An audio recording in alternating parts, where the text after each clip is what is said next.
বন্ধুরে আমার বলতেছিলাম, যুবক হৃদয় খুলে শোনো, আবু বকর সিদ্দিক এত বেশি দামি রে, আমার নবীজি নিজে পৃথিবীতে সবার সামনে বলেছেন, একদিকে আবু বকর আর একদিকে ওমর, দুজনকে নিয়ে নবী হাঁটতে থাকলেন, মসজিদে প্রবেশ করলেন। আমার নবী বললেন, দেখো রে, আজকে দুইজন আমার যেমনি ভাবে আমার দুই পাশে, ঠিক কাল কিয়ামতের দিন তোমরা দেখতে পাবে দুইজন আমার দুই পাশে থাকবে, তাদেরকে নিয়ে জান্নাতে যাব। সেই আবু বকর তোমাদেরকে শিক্ষা দেওয়ার জন্য বন্ধু বলছি, হাদিসের রাবি হলেন হযরতে আবু হুরায়রা। হযরতে আবু হুরায়রা রাদিয়াল্লাহু তাআলা আনহু থেকে হাদিস কানা বর্ণিত, আমার নবী আপনার নবী দু জাহানের বাদশা নবী একদিন প্রশ্ন করলেন সবাইকে, তোমাদের মধ্যে কে আছো রে আজকে রোজা রেখেছো? এবার আবু বকর হাত উঠিয়ে বললেন, ইয়া রাসূলুল্লাহ, আমি রোজা রেখেছি। আর জোরে জোরে বলুন না সুবহানাল্লাহ। মনে রাখবেন প্রশ্ন কয়টা? একটা চলে গেল।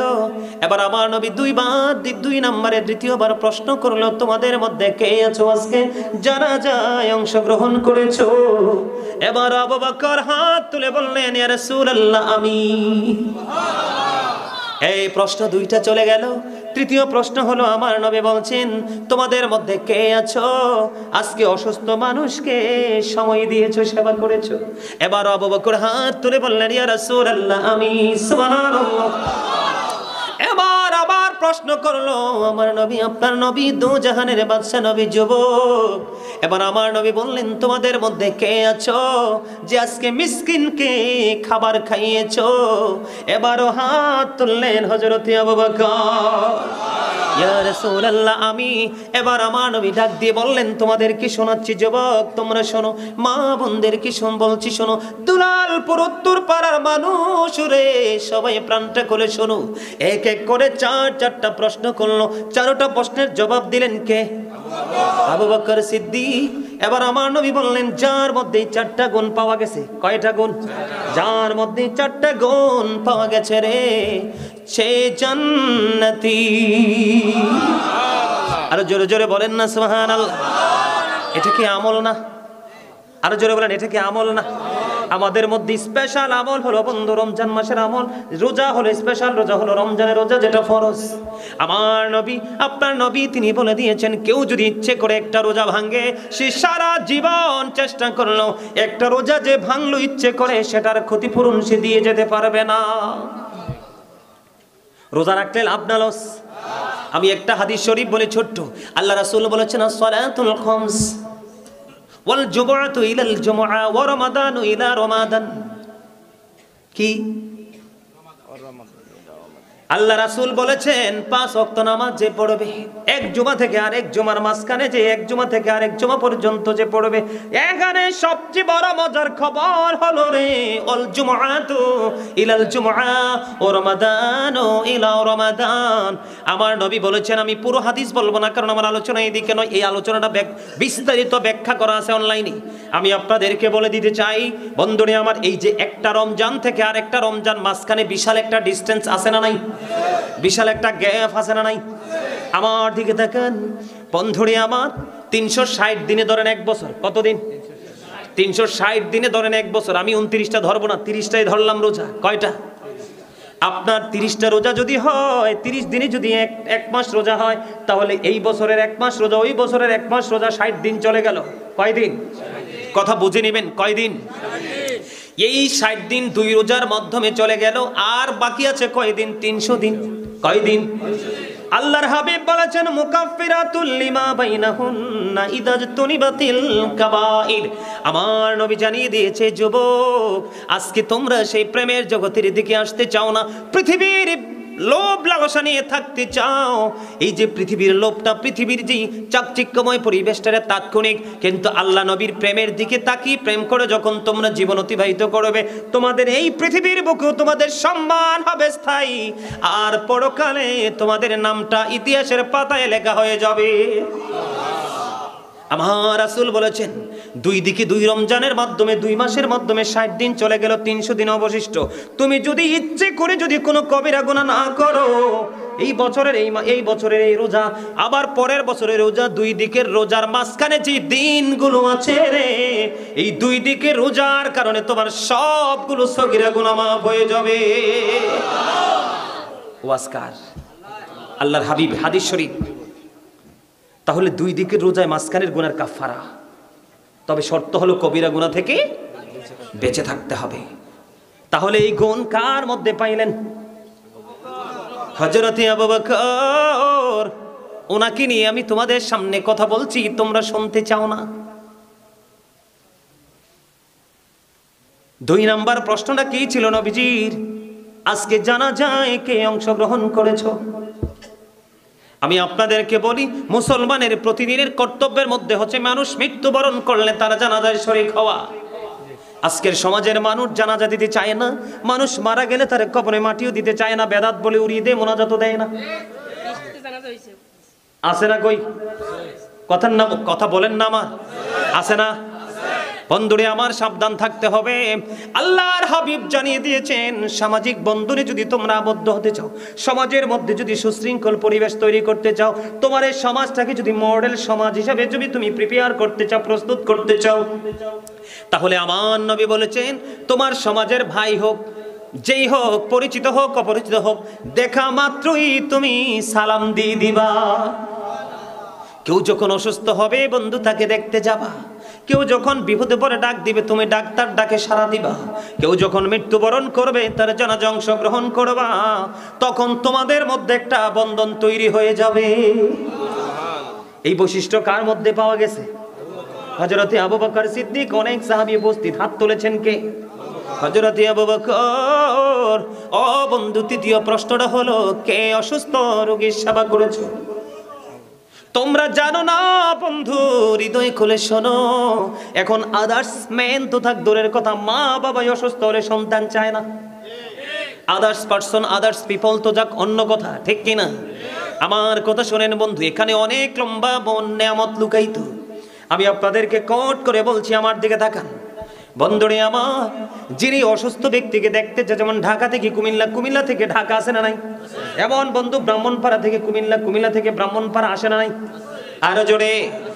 আমার নবী, আপনার নবী, দুজাহানের বাদশা নবী, তিনি বলে দিয়েছেন, যুবক, কোন মানুষ যদি কোনো অসুস্থ মানুষকে দেখতে যায়, সে নিজের আপন আত্মীয় হোক বা পর আত্মীয় হোক বা মুসলমান হোক, যেই হোক না কেন, কোনো মানুষ যখন ধরেন, আমি আপনাদেরকে ভেঙ্গে বোঝাই নালে বুঝবেন না, আপনি ধরেন সকালবেলা বের হলেন, সকালবেলা বের হয়ে আপনার আস্তে আস্তে সন্ধ্যা হয়ে গেল, আছে না এরকম? কি হয়ে গেল? সকালে আপনি বের হলেন, আপনার সন্ধ্যা হয়ে গেল, ফিরে আসতে আসতে আপনার আমার প্রাণের নবী তিনি জানিয়ে দিয়েছেন, তুমি সকালে ঘর থেকে বের হয়েছো আর সন্ধ্যা হলো, তুমি রুগীকে দেখে ফিরে আসতে আসতে তুমি টেনশন করো না। যারা এমন করে রে, যারা এমন করলো, সকালে বের হলো, রুগী দেখতে দেখতে সন্ধ্যা হলো, সন্ধ্যা পর্যন্ত ঘরে আসলো, আল্লাহর হাবিব বলেছেন, এই পুরো সময় তো সেই রুগী দেখলো না, সে যেন জান্নাতি ফল কুড়াইতে থাকলো।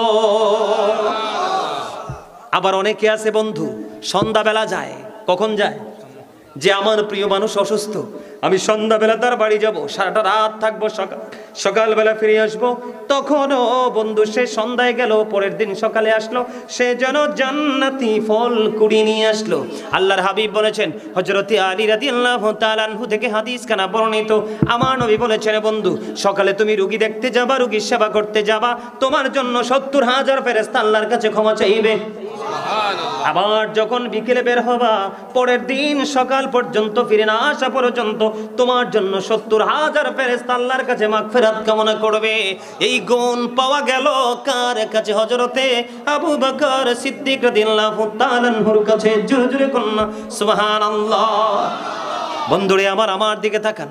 আল্লাহর কাছে প্রিয় হলো, পরিচিত হোক অপরিচিত হোক, মুসলমানকে দেখা মাত্র সালাম দিয়ে দেওয়া আর মানুষকে তৃপ্তি সহকারে খাওয়ানো। আল্লাহর নবী প্রশ্ন করলেন, কে আছো রে, আজকে মিসকিনকে খাইয়েছো? আবু বকর দুইটা হাত তুলে বললেন, ইয়া রাসূলুল্লাহ, আমি আছি বন্ধু। এটার ফজিলত কি, বরকত কি আমি আপনাকে বলি। আল্লাহর হাবিবের কাছে একদিন পথিক আসলে, এসে খাবার চাইলেন। আল্লাহর হাবিব তার স্ত্রীর কাছে পাঠালেন। কার কাছে? স্ত্রীর কাছে যখন পাঠালেন, তিনি ভিতর থেকে খবর পাঠিয়ে দিলেন, ইয়া রাসূলুল্লাহ, ইয়া হাবিবাল্লাহ, নবী গো, ও নবী আমার ঘরে পানি ছাড়ার কোনো কিছুই নাই। আল্লাহু আকবার। তারপরে বন্ধু শর্ট করে বলছি, তারপরে কি করলেন? বললেন কে আছো? সাহাবায়ে কেরামদেরকে নবীজি বললেন কে আছো রে আজকের এই মেহমানকে একটা রাত্রের জন্য মেহমানদারি করবে। এবার এক আনসারী সাহাবী হাত তুললেন, ওনার কাছে দায়িত্ব দিয়ে দিল। ওনার ঘরে মাত্র ছোট্ট বাচ্চার খাবার কার? এই তোমার এত কথা কিসের? হ্যাঁ দাঁড় করাই এখন। ছি ছি ছি ছি ছি ছি, আমিও তোমার মতো এরকম ছিলাম। যখন এলাকায় মাহফিল হতো, এখনকার মতো তো ঘন ঘন মাহফিল হয় না, হয়? আপনারা যোগে কিরকম মাহফিল হইতো? অনেক 2-3 গ্রাম 4-5 গ্রাম মিলে কিন্তু একটা মাহফিল হতো। তখন সবার আগে যাইতাম মাহফিলে, যাইয়া হুজুর যেখানে বসবো চেয়ারটার কাছে বসতাম।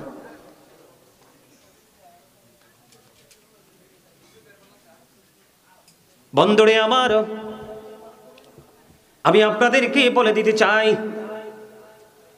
কত চমৎকার খবর দেখেন। দায়িত্ব নিলেন, ঘরে আছে তার ওই সাহাবীর ঘরের মধ্যে আছে শুধু বাচ্চার খাবার, অন্য কারো নাই।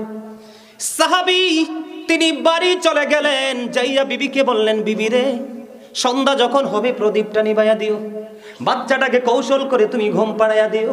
আজকে মেহমান আছে রে নবীজি, মেহমানের দায়িত্ব আমার কাছে তুলে দিয়েছেন, আমি নিয়ে এসেছি। আজকে মেহমানকে মেহমানদারি করব। ও বন্ধু, বাচ্চার খাবারটা এই মেহমানকে খাইতে দিলেন। নবীজির সুন্নতের প্রতি, নবীজির জবানের প্রতি, নবীজির কথার প্রতি সাহাবায়ে কেরামদের এত গভীর বিশ্বাস, শ্রদ্ধা, ভালোবাসা ছিল রে। ও বন্ধু, যখন এই আনসারী সাহাবী রাত্র চলে গেল, সকালবেলা যখন বের হলো, সকালে বের হওয়ার পরে নবীজি তার দিকে তাকায়া তাকায়া মুস্কি মুস্কি হাসে। ইয়া রাসূলুল্লাহ, ইয়া হাবিবাল্লাহ, নবী গো, ও প্রাণের নবী। আল্লাহ রাব্বুল আলামিন এবার আল্লাহর হাবিব জানিয়ে দিলেন, ওই সাহাবীকে জানিয়ে দিলেন মুস্কি মুস্কি হাসির কারণ তিনি জানতে চাইলেন। আল্লাহর হাবিব জানিয়ে দিলেন, কালকে যে তুমি মেহমানের সাথে যে আচরণটা করেছো, ওই পথিককে তুমি খাইয়ে দিয়েছো, ক্ষুধার্তকে তুমি তৃপ্তি সহকারে খাইয়ে দিয়েছো, তোমার এই আচরণে আমার আল্লাহ অনেক বেশি খুশি হয়েছে। এই কারণে নবীজির চেহারার মধ্যে ফুটে উঠেছে মিষ্টি হাসি। সুবহানাল্লাহ। এই বৈশিষ্ট্য কার মধ্যে? হযরতে আবু বকর সিদ্দিক রাদিয়াল্লাহু তাআলা আনহুর মধ্যে। বন্ধু, এই জন্য বলেছি বন্ধু, তুমি কোনো পূর্বসূরি আইম্মায়ে কেরামকে ফলো করতে হবে।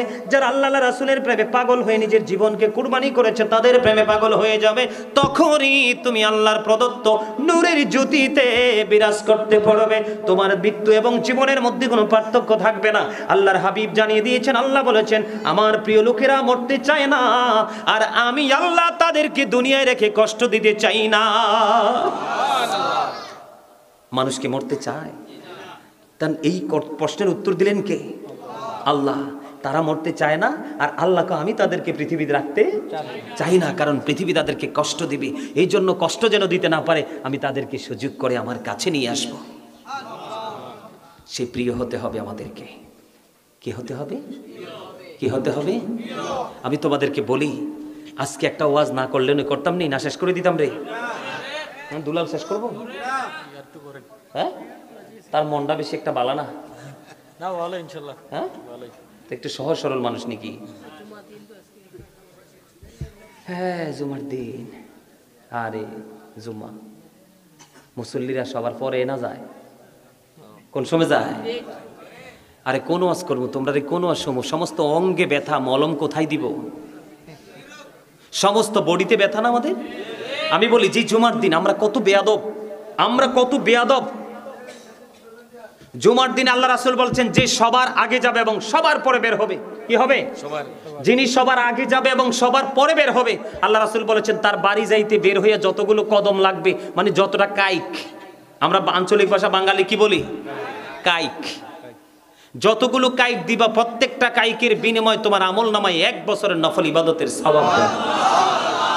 আজকে সেই অর্থ উপার্জনের লোভ কি আমাদের মধ্যে আছে?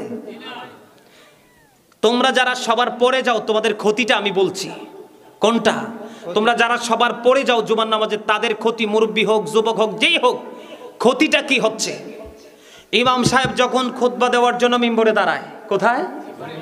মিম্বরে যখন খুতবা দেওয়ার জন্য মিম্বরে যখন ইমাম সাহেব দাঁড়িয়ে যায়, তখন যেই ফেরেশতারা জান্নাতের বাগান বাইতুল্লাহর দুপাশে দাঁড়িয়ে মুসল্লিদের রোল নাম্বার অনুযায়ী সিরিয়াল মেনটেন করে, যখন ইমাম সাহেব খুতবানি, মনে রাখবে, যখন ইমাম সাহেব খুতবানি মিম্বরে দাঁড়িয়ে যায় তখন কিন্তু তোমাদের নামটা কিন্তু ফেরেশতাদের এই পবিত্র খাতায় নামটা ওঠে না। নাউজুবিল্লাহ বলবা না? কি হয় না? ওঠে না। বলে হুজুর কি বললেন? হ্যাঁ বলছি তো। কি হয় না? সেই নামটা তোমাদের খাতায় ওঠে না। কেন ওঠে না? রহস্য কোথায়? না ওঠার পিছনে কারণ কি? খুতবা শোনাটা এতটাই গুরুত্বপূর্ণ। খুতবা চলাকালীন একজন যদি কথা বলে তাকে চুপ করো, এই এই এই শব্দটা পর্যন্ত উচ্চারণ করা যাবে না। তুমি তাকে কন্ট্রোল করতে হবে, এভাবে ইশারাই করতে হবে, মাইন্ড করেন না। কিভাবে করতে হবে? তাকে সাপোর্ট এইভাবে দিতে হবে, অথবা তোমার তার বডিটা যেদিক দিয়ে টাচ করা যায় এভাবে ইশারা দিতে হবে, অথবা চোখে চোখে পড়লে। কিন্তু চুপ করো এই শব্দটাও ইউজ করা। খুতবা শোনাটা এতটা জরুরি আমাদের জন্য, এটা এতটাই গুরুত্বপূর্ণ। তারা আসমান ছেড়ে জমিনে আসছে আল্লাহর প্রিয় লোকেদের রোল নাম্বার অনুযায়ী তাদের সিরিয়াল মেনটেন করার জন্য। কিন্তু দুর্ভাগ্যবশত তারা যদিও নামাজ পড়তে গেছে মসজিদে, তাদের নামটাই খাতায় উঠলো না। কেন উঠলো না?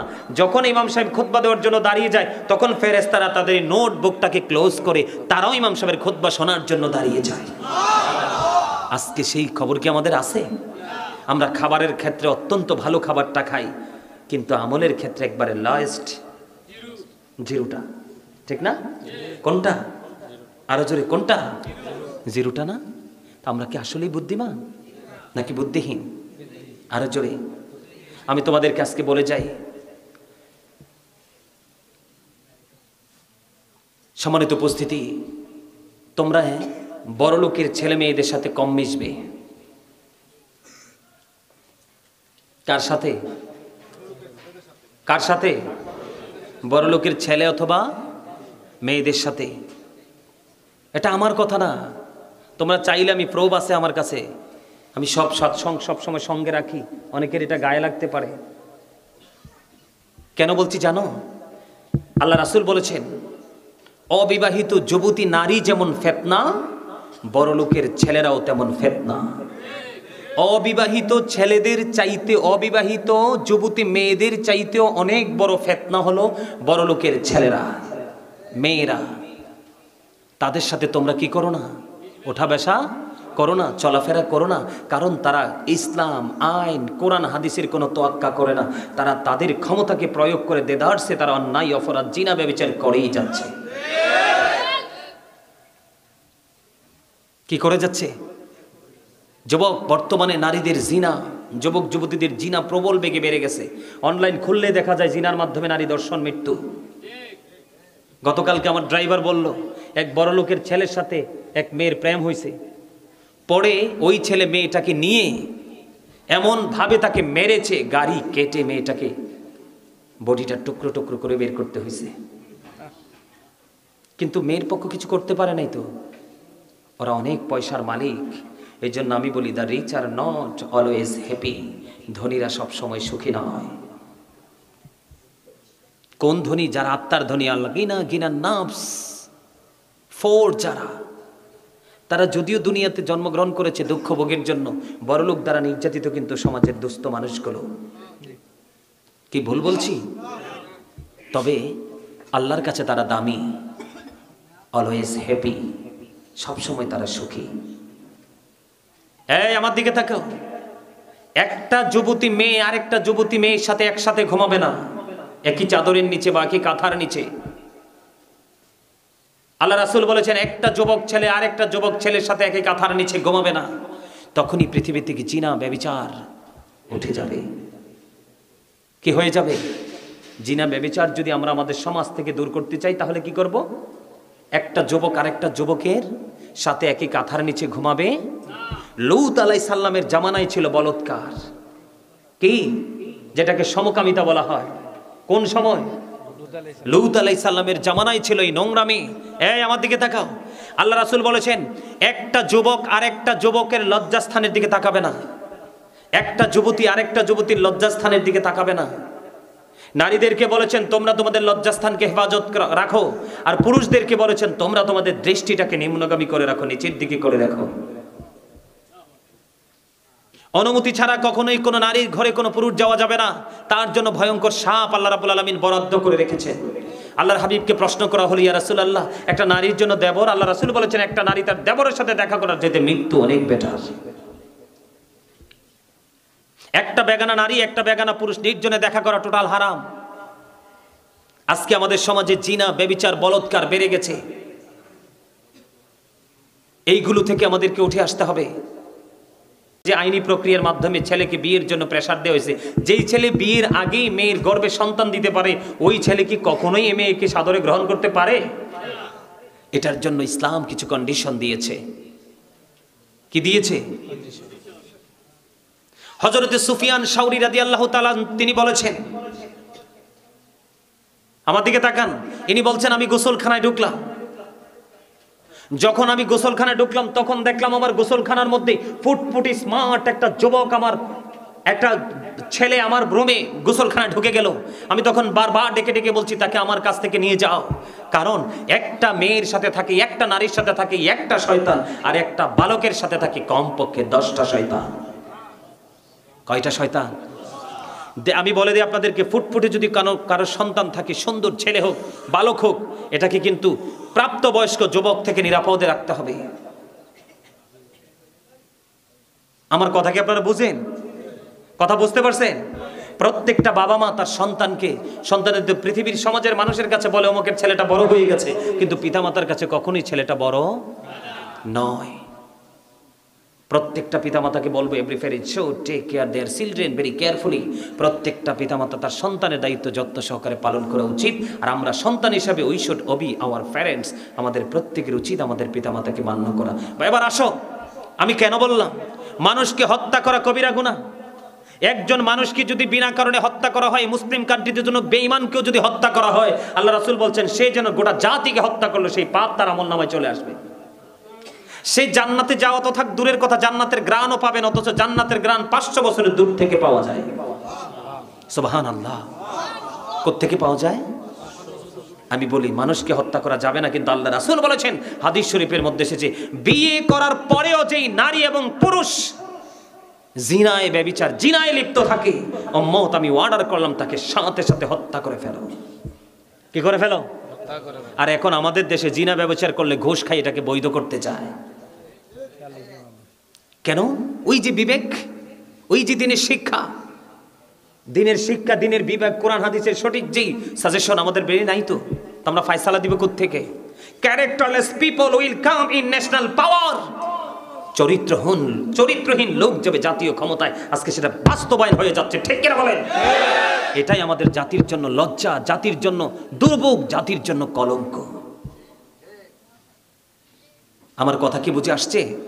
আমি মা বোনদেরকে বলবো, চাচাতো ভাই হোক, জ্যাঠাতো ভাই হোক, যাই হোক, আপন স্বজন যেই হোক, কোনো ছেলের সাথে 5 মিনিটের জন্য কথা বলতে দেওয়া যাবে? মেয়ে স্কুলে গেলে তাকে প্রয়োজন হলে তাকে সঙ্গী দিয়ে দিতে হবে, ছেলে স্কুলে গেলেও তাকে পাহারায় পাঠাতে হবে। কারণ বালক এবং বালিকা, যুবক এবং যুবতী, ওদের দুজনকেই কিন্তু শয়তান খারাপ কাজের জন্য বারবার অনুপ্রেরণা যোগাইতে থাকে। কারণ যেখানে একজন অপরিচিত মেয়ে, যেখানে একজন অপরিচিত পুরুষ, এখানে মনে করতে হবে থার্ড পারসন শয়তান। থার্ড পারসন কে? আমার কথা নয়, কার কথা? আমার কথা। কিন্তু এগুলো মনে রাখতে হবে। আজকে আমাদের সেই শিক্ষা, আমাদের সেই না থাকার কারণে কিন্তু আমি আর আলোচনা করব না, অনেক দেরি হয়ে গেছে। তোমরা যারা আমার কথা আজকে ভালো লাগছে তোমরা অনলাইন থেকে শুনবে, তবে সর্বশেষ একটু আলোচনা করে শেষ করে দেই। তবে এই জায়গাটা থেকে আমাদেরকে উঠে আসতে হলে তোমরা সবাইকে সচেতন হতে হবে। যুবক, আমি তোমাদেরকে বলি, একটা যুবক এত বেশি আল্লাহওয়ালা ছিলেন, এত ফরজগার ছিলেন, তো প্রতিদিনই সে যখন অনেক মসজিদ আছে না যে কারো না কারো বাড়ির আঙ্গিনা দিয়ে যেতে হয়, এরকম অনেক আছে না? তো এই যুবকটা প্রতিদিনই একটা বাড়ির আঙ্গিনা দিয়ে যাইতেন। তো যাইতে যেই বাড়িতে একটা সুন্দর একটা রূপসী মেয়ে ছিল।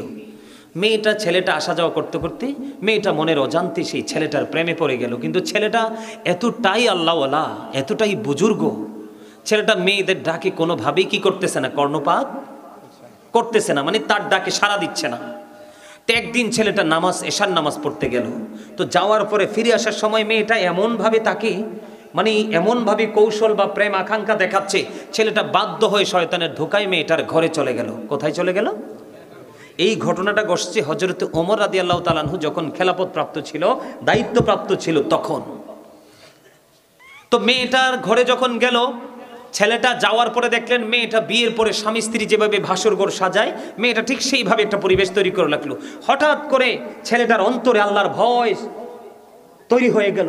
আল্লাহর দরবারে দাঁড়াতে হবে, আল্লাহর কাছে হিসাব দিতে হবে, সেই চিন্তা করতে করতে মেয়েটার ঘরেই ছেলেটা বেহুশ হয়ে যায়, সেন্সলেস হয়ে যায়। তখন তো নামাজ পড়ে সবাই বাড়ি চলে গেল, কিন্তু ছেলেটা তার বাড়িতে যাচ্ছে না। তার আপন স্বজনটা খুঁজতে খুঁজতে খুঁজতে খুঁজতে এসে দেখলো এই মেয়েটার ঘরের মধ্যে ছেলেটা অচেতন অবস্থায় পড়ে আছে। তখন তাকে এখান থেকে তার বাড়ি নিয়ে গেল। নিয়ে যাওয়ার পরে ছেলেটা আবার কি করলো, গান ফিরে আসলো। ফিরে আসার পরে বলল, বাবা তুমি কিভাবে মেয়েটার ঘরে চলে গেলে, কেন, কি হয়েছিল তোমার? ছেলেটা পুরো বিস্তারিত ঘটনা বলার পরে আল্লাহর ডাকে সাড়া দিয়ে বাবা মার সামনে, আপন স্বজনদের সামনে তাৎক্ষণিকভাবে বর্ণনা দিয়ে ছেলেটা মারা যায়। ইন্না লিল্লাহি ওয়া ইন্না ইলাইহি রাজিউন। ছেলেটা মারা যাওয়ার পরে তখন তারা কি করলো, তাৎক্ষণিকভাবে তাকে দাফন করলো। দাফন করার পর হযরত ওমর রাদিয়াল্লাহু তাআলা আনহুকে ডাকা হলো। উনি আসলেন, আসার পরে বিস্তারিত শুনলেন। শোনার পরে বলল, তোমরা জলদি চলো, এই ছেলের কবরের পাশে চলে যায়। ছেলেটার কবরের পাশে চলে গেল। যাওয়ার পর ওমর রাদিয়াল্লাহু তাআলা আনহু বলল, যে পাপ কাজ করতে গিয়ে আল্লাহর কাছে হিসাব দিতে হবে ভয় পেয়ে যারা ফিরে আসে, আল্লাহ তাদের ইন্তেকালের পরে তার কবরে 2টা জান্নাতের নেয়ামত দান করে, 2টা জান্নাতে সুখ দান করে। তাৎক্ষণিকভাবে ওই নব্য কবর থেকে, নতুন কবর থেকে, যুবকের কবর থেকে গায়েবী আওয়াজ আসতেছে, হে খলিফাতুল মুসলিমিন, আপনি যা বলেছেন সব সত্য। কালকে আমাকে দাফন করা হয়েছে, দাফন করার সঙ্গে সঙ্গে আমি কবরে 2টা জান্নাতের সুখ ভোগ করতেছি। তোমরা যদি বিবেকবান হও, এগুলো তোমাদের জন্য হলো বড় শিক্ষা। বুখারী এবং মুসলিম শরীফের মধ্যে হাদিস শরীফটা এসেছে, বনি ইসরায়েলের 3 জন লোক সফরে বের হলো। কি করলো? সফরে বের করতে করতে করতে করতে তারা রাত্র হয়ে গেল, পাহাড়ের গুহার মধ্যে ঢুকলো। কি করলো? গুহা বোঝো না তোমরা? গুহার মধ্যে ঢুকলো। ঢুকতে দেরি পাহাড়ের উপর থেকে বিশাল একটা পাথর ধসে পড়লো। এত বড় পাথর যেটাকে সরাইবার ক্ষমতা পৃথিবীর কারোরই। তখন তারা 3 জন মনে মনে চিন্তা করলো। কয়জন? 3 জন চিন্তা করলো, এই বিপদ থেকে উদ্ধার আল্লাহ ছাড়া কেউ করতে পারবে না। তখন তারা 3 জন মিলে পরামর্শ করলো, আমাদের আপন আপন আমলের উসিলা আল্লাহর কাছে সাহায্য চাই। সুবহানাল্লাহ। 3 জন। কয়জন? একজন ছিল মা বাবার পাগল, আরেকজন ছিল ন্যায়পরায়ণ একজন মালিক, যিনি কাজ করানোর পরে শ্রমিকদেরকে আনায় আনায় করেছে, পারিশ্রমিক বুঝাই দিত। আর আরেকজন এমন সন্তান ছিল, কোনো কিছু আনার পরে মা বাবাকে না খাওয়াইয়ে সন্তানকে খাওয়াইতো না। আর আরেকজন যুবক ছিল, যে তার চাচাতো বোনকে ভালোবাসতো, হাজার চেষ্টা করেও কিন্তু তাকে কাছে পায় না। যখন একটা সময় পৃথিবীতে দুর্ভিক্ষ শুরু হলো, তখন ওই মেয়েটার বাবা মা ছিল না কাছে। মেয়েটাকে 200 দিরহাম দিল। কয়শো? 200 দিরহাম দিয়ে মেয়েটার কাছে চলে গেল। কাছে চলে যাওয়ার পরে মেয়েটা একটা ডাক দিল, ডাক দিয়ে বলল, শোনো যুবক, আমাকে যিনি বউ করে তার ঘরে নিয়ে যাবে, তার জন্য আমার এই সতীত্ব রক্ষা করা আমার দায়িত্ব। তুমি আমার ইজ্জত নষ্ট করো না। যখন এই মেয়েটা এই ছোট্ট কথাটা বলল, ছেলেটা বিবেকবান, ছেলেটা মেয়েটার একই বাড়ি কাছাকাছি চলে গেল। হাদিস শরীফের মধ্যে এসেছে, ছেলেটা তাৎক্ষণিকভাবে মেয়েটাকে ছেড়ে চলে আসলো এবং 200 দিরহাম দিয়েছে। 200 দিরহামের ঋণ পর্যন্ত তিনি কি করে দিলেন? মাফ করে দিলেন, দাবি ছেড়ে দিলেন। দাবি ছেড়ে দিয়ে ছেলেটা চলে আসলো। আজকে 3 জনের মধ্যে একজন হলো এই যুবকটা আল্লাহর কাছে দরখাস্ত করলো, আল্লাহ, সেই দিনে অন্যায় কাজ করার কাছে গিয়ে আমি ফিরে এসেছি তোমাকে ভয় করে, পরকালে হিসাব দিতে হবে চিন্তা করে। ওই দিনের আমল যদি তুমি কবুল করে থাকো, আমার এই বিপদ থেকে আমাকে বাঁচাও। আল্লাহর কাছে দোয়া কবুল হয়ে গেল। পাথরটা আল্লাহর কুদরতে সরে গেল। 3 জনই এই পাহাড়ের গুহা থেকে অক্ষত বডি নিয়ে বের হয়ে ফিরে আসলো। আবার যদি তোমাদের সাথে আমার কখনো দেখা হয়, নতুন কোনো বিষয় নিয়ে হাজির হব। তবে তোমাদেরকে আমি অনেক শাসন করেছি আজকে, আপন মনে করে তোমাদেরকে দ্বীনের শিক্ষায় শিক্ষিত করার জন্য। আমি যদি তোমাদেরকে শাসন না করতাম, ধমক না দিতাম, তাহলে কিন্তু তোমরা কন্ট্রোলে আসতা না। আমি এটা তোমাদের জন্য করছি, আমার জন্য নয়। যুবক ভাইদের কি বলছি, তোমরা কষ্ট পেও না। আগামী দিনেও যখনই যেখানে মাহফিল হবে, তবে আরেকটু কথা না বললেই নয়। আমাকে দুলাল বলছে যে হুজুর একটু ঈমান নিয়ে কথা বলবেন। এখন কিন্তু বর্তমানে মানুষ ঈমান হারা হয়ে যাচ্ছে বেশি বেশি। এই কারণেই কিন্তু এখন মানুষ আমল থেকে দূরে। ঈমান যার মজবুত, তার আমলও কিন্তু শক্ত। কথা কি বুঝি আসে? আমি তোমাদেরকে বলি, আমাদের দেশে অনেক মৌলবী বের হয়েছে, নবীকে বলে আমাদের মতো। এটা কখনোই সাপোর্ট দিও না, যদি দাও ইমান চলে যাবে। অনেকেই বলে নবী নাকি গায়েবের খবর জানে না। আরে নবী শব্দের অর্থই তো হলো দৃশ্যের সংবাদদাতা। গায়েবের খবর দেনেওয়ালা, যিনি গায়েবের খবর দিতে পারবে না তিনি তো কখনোই নবী হতে পারে না। আমি তোমাদেরকে বলছি, নবী সম্পর্কে যারা এরকম মন্তব্য করে, কেউ চিন্তার দ্বারা, ভাবনার দ্বারা, সাপোর্টের দ্বারা, কেউ যদি নবী সম্পর্কে বিরূপ মন্তব্য করে তাহলে সে কখনোই ইমানদার হতে পারে। কথা কি বুঝে আসছে? এবং অনেকে আল্লাহ সম্পর্কে অনেক ধরনের চিন্তা করে। এই ক্লোজ করছ কেন? মিলাদ পড়ব তো। ঠিক আছে, ওকে। আমার কথা কি বুঝতেছো তোমরা? আল্লাহ সম্পর্কে মনে রাখবে, আল্লাহ কিন্তু স্থান থেকে পবিত্র। আল্লাহ কিন্তু আমাদেরকে পরিচালনা করছে, কিন্তু তিনি পরিচালিত হচ্ছে না, কি না? কেউ যদি মনে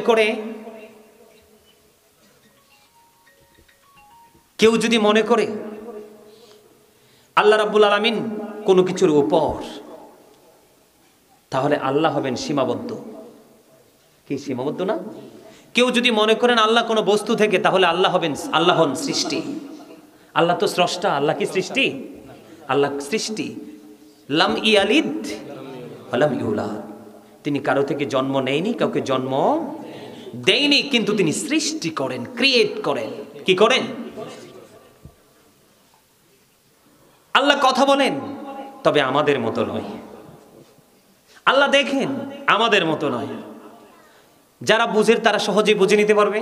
ফি সিত্তাতি আইয়াম, আল্লাহ সব কিছু সৃষ্টি কমপ্লিট করছে 6 দিনে মাত্র। কয় দিনে? 6 দিনে। তুমি আমি এক মসজিদ দূরছি, আজকে 6 মাস পার হয়ে যাওয়ানো শেষ হয় না, ঠিক না? তো এইরকম আল্লাহ সম্পর্কে চিন্তা করতে হলে আল্লাহ এক, কল হু Allah, Allah is one, Allah এক, আল্লাহ হুস সামাদ, তিনি কারো মুখাপেক্ষী নন। লাম ইয়ালিদ ওয়ালাম ইউলাদ ওয়ালাম ইয়াকুল লাহু কুফুয়ান আহাদ, আল্লাহর সমকক্ষেও কেউ, তিনি কাউকে জন্ম দেয়নি, কারো থেকে জন্ম নেয়নি। কথা কি বুঝে আসছে? আরো জোরে বুঝে না? আল্লাহর যে আরশ, আল্লাহ কিন্তু আরশে থাকে না। আল্লাহর কি বডি আছে? আমাদের মতো বডি আছে? নেই, তবে কুদরতিভাবে সবই আছে। তবে সবচেয়ে একটা মজার খবর, যেই ওয়াজ করতে এসে, ওয়াজ তো করছি না আজকে, যেই ওয়াজটা করতে এসেছিলাম এর ধারে কাছেও যাইতেছে আজকে। আমি তোমাদেরকে একটা কথা বলি, এই যে এখন বৃষ্টি হয়েছে না, কথা কয় না, আমরা কিন্তু পাখির মতো প্রতিদিন ঘুরতেছি, বাংলাদেশের এক জেলা থেকে আরেক জেলায় কন্টিনিউ দৌড়াচ্ছি। অনেক মাঠে কিন্তু খুব সুন্দর সোনালী ফসল কিন্তু নাচতেছে। গতকালকে আসার সময় দেখলাম কত সুন্দর ধান একবারে লেবেল হয়ে গেছে। এগুলো কিন্তু পচে গেছে। কি হয়ে গেছে? পচে গেছে। মানুষের খাবারও নষ্ট হয়ে গেছে, গবাদি পশুর খাবারও। করলোকে এই দোষ কি আমার না আল্লাহর? আমাদের। মাশাআল্লাহ, এটা আল্লাহ আগে জানাই দিয়েছে। সূরা ইউনূস 44 নম্বর আয়াত, ইন্নাল্লাহা লা ইয়াযলিমুন নাসা শাইয়্যান ওয়ালাকিন্নান নাসা আনফুসাহুম ইয়াযলিমুন। আল্লাহ বলেছেন, আমি আল্লাহ বান্দার উপর জুলুম করে না, বান্দা নিজেই নিজের উপর জুলুম করে। যাবেনটা কোথায়? Allah doesn't wrong his slave, we are the ones who do wrong. আল্লাহ বান্দার উপর জুলুম করে না, বান্দা নিজে নিজের উপর জুলুম করে। এখন জুলুম যারা করে তাদের সম্পর্কে আল্লাহ কি বললেন? ওয়াল্লাহু লা ইউহিব্বুজ জালিমিন। আল্লাহ বলেছেন যারা জালেম, যারা অত্যাচারী, আল্লাহ বলেছেন আল্লাহ তাদেরকে পছন্দ করেন না, ভালোবাসেন না। যাদেরকে ভালোবাসেন না তাদের পরিণতি কি? ওয়া মা লিজ জালিমিন মিন আনসার। আল্লাহ তাদের জন্য কোনো সাহায্যকারীও রাখে না। রাখে? এই কখনো আল্লাহ আমাদেরকে ভয় ভীতি দেখাবে, কখনো ক্ষুধা দ্বারা কষ্ট দিবে? দিবে না? وَلَنَبْلُوَنَّكُمْ بِشَيْءٍ مِّنَ الْخَوْفِ وَالْجُوعِ وَنَقْصٍ مِّنَ الْأَمْوَالِ وَالْأَنفُسِ وَالثَّمَرَاتِ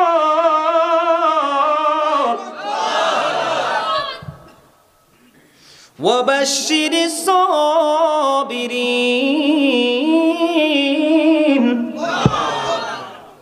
আজকে আলোচনা হইল এই আয়াতের হাল দুইটা বুঝাইতাম মানুষকে।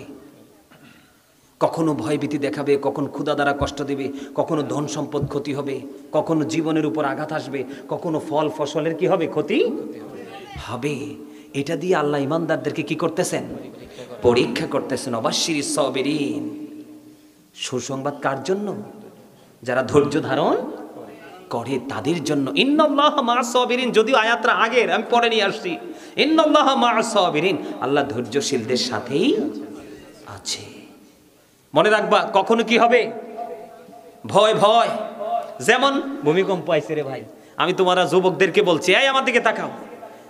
আমি শেষ কিন্তু আলোচনা, তোমাদেরকে আর বিরক্ত করব না, তোমরা আমি বুঝতে পারছি বিরক্ত হয়ে গেছো। এই যে দেখো, আমার কাছে একটা মোবাইল আছে, আশা করি তোমাদের কাছেও আছে। তোমাদেরটা দামি, আমারটা একটু কম দামি আর কি, কারণ আমারটি চোরে নিয়ে যায়, এর লাগে আমি কম দামি দিয়ে রাখি। ওই আমার পিচ্ছি কইতেছে এইটাও গায়েব হয়ে যাবে কোন দিন, তা আমি কই চোর নে নে নিয়া জমা, হাসরের দিন আমার দিতে হইব বাধ্যতামূলক। ঠিক না? এই মোবাইলটা কেন দেখাইলাম, তোমরা কিন্তু এই মোবাইলের মাধ্যমেই, মোবাইলের মধ্যে সারাক্ষণ নিয়োজিত। এই মোবাইল একটা যুবকের চোখে জিনার দিকে ধাবিত করতেছে। এই মোবাইল একটা যুবক এবং যুবতীর নীতি নৈতিকতাকে ধ্বংস করে দিচ্ছে। এই মোবাইলটা যুবক যুবতীদেরকে কন্টিনিউ চরিত্রহীন বানাচ্ছে। এটা এত বেশি পাওয়ারফুল নোংরা জিনিস, এই নোংরামির কারণে তোমার চেহারার দিকে, তোমার বডিতে ভালো কোনো জিনিস কি হবে না,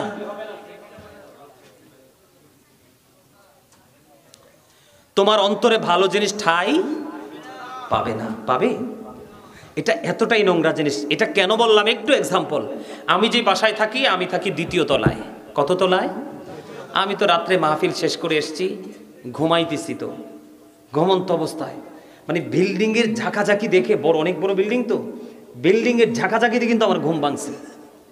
ঘুম ভেঙে আমি দাঁড়ানোর পরে দেখতেছি বিল্ডিং একদম ঝাঁকাঝাঁকি করতেছে। এখন আমি বারান্দা দিয়ে নিচের দিকে তাকাই দেখি, এই বারান্দা দিয়ে নিচের দিকে তাকায় দেখি সব মানুষ রাস্তায়। কোথায়? আমাদের বাসার উপরে নিচের সব কোথায়? আমি শুধু কোথায়? আমি এবং আমাদের পরিবারটাই শুধু কোথায়? ভিতরে। আমার একটা জিনিস মনে হইল, মানুষ হাইয়া আলাস সালাহ বলছে নামাজে যাওয়ার জন্য, মুয়াজ্জিন সাহেব ডাক দিছে না, সে কিন্তু ফেসবুক ছেড়ে, মোবাইল ছেড়ে মসজিদে যায় না। ফেসবুক ইউটিউব ইন্টারনেটের মধ্যে সে সারাক্ষণে সুযোগ পাইলেই মজে থাকে। কিন্তু কি এমন ঝাঁকুনি আসলো, তুমি মোবাইলও থুইয়া, ফেসবুকও থুইয়া তুমি কোথায়? রাস্তায়। তোমার এগুলোর মায়া নাই? এটার কি মায়া নাই? এমন এক পরিস্থিতি তৈরি হয়েছে, এটা যদিও তোমার উপার্জিত সম্পদ, কিন্তু এই মুহূর্তে তোমার জীবনের চাইতে আর কোনো কিছুকে সম্পদ মনে হয়। যারা বোঝার এইটুকুই বুঝবে, আর যারা বুঝবে না তাদেরকে আরো বললেও বুঝবে। আমার কথা বুঝতে পারছো? বুঝতে পারছো? ঠিক প্রতিকূল অবস্থা তৈরি হতে, যেমনি তুমি সবকিছু ছেড়ে চলে গেছো বাহিরে জীবনের জন্য, কিন্তু তুমি মরার পরে বুঝতে পারবে তুমি তোমার উপরে কতটুকু জুলুম করেছো। কিন্তু সেই দিন তোমার সঙ্গী কাউকে পাবে না। কোরআন শরীফের 19 পারা সূরা শুআরা 88 নম্বর আয়াতে আল্লাহ বলেছেন, ইয়াউমা লা ইয়ানফাউ মালু ওয়ালা বানুন, ধন সম্পদ সন্তান সন্ততি তোমার কিচ্ছু কাজে লাগবে না। কার জন্য করছো এগুলো? সাবধান হও, সাবধান। এই যে মৃত্যু ব্যক্তির স্মরণে, কবরবাসীর স্মরণে আজকে এই মাহফিল, সব কিন্তু তাদের কবরে চলে গেছে হাদিয়া। আর যারা করাচ্ছে তাদের দাম যে কত বেশি। আজকে যতগুলো মানুষ শুনেছে, যত আমল করেছে, প্রত্যেকের কাছ থেকে পার্সেন্টেজ হিসাবে যারা টাকা দিয়ে, পয়সা দিয়ে, বুদ্ধি দিয়ে, অর্থ দিয়ে, 1 সেকেন্ডের বুদ্ধি দিয়ে হেল্প করেছে, তাদের কাছে কিন্তু এটা কিন্তু অটো সেটিং করা, কেউ কিন্তু কাটতে হয় না, এটা অটোমেটিক কাটা হয়ে যায়। সুবহানাল্লাহ। আর তোমরা যারা এসেছো, যদি সত্যিকার অর্থে যে আজকে হুজুর আসবে আমাদেরকে কিছু শোনাবে, আমরা এই শিক্ষা অর্জন করে বাস্তবায়ন করব, তাহলে তোমরা জান্নাতে যাওয়ার এক ধাপ এগিয়ে গেলে। কারণ রাসূল বলেছেন, দিনের শিক্ষা অর্জন করার জন্য তুমি যতটুকু রাস্তা অতিক্রম করবে, ততই যেন তুমি জান্নাতকে কাছে পাইলে। এই কিছু সময়, 1 ঘন্টা সময় বা কিছু সময় যে ব্যক্তি এলেম অর্জন করার মধ্যে নিজেকে নিয়োজিত রাখলো, সে যেন সারাটা রাত ইবাদত করলো। কি করলো? যে একদিন এলেম অর্জন করলো, সে যেন 3 মাস রোজা রাখলো। 3 মাস রোজা রাখার সমান সওয়াব তার আমলনামায় দেওয়া। জোরে জোরে সুবহানাল্লাহ।